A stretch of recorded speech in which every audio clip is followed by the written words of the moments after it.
pa kayo marunong gumawa ng caramelized na sugar, meron akong ginawang video tutorial para sa paggawa ng caramelized sugar. Hanapin nyo lang dito sa playlist ko.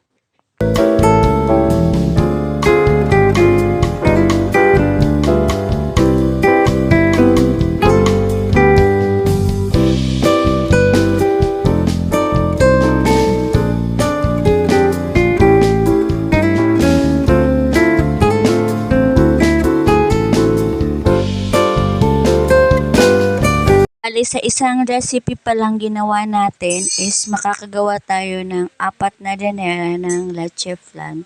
Medium size pala itong ginamit kong ganera, guys.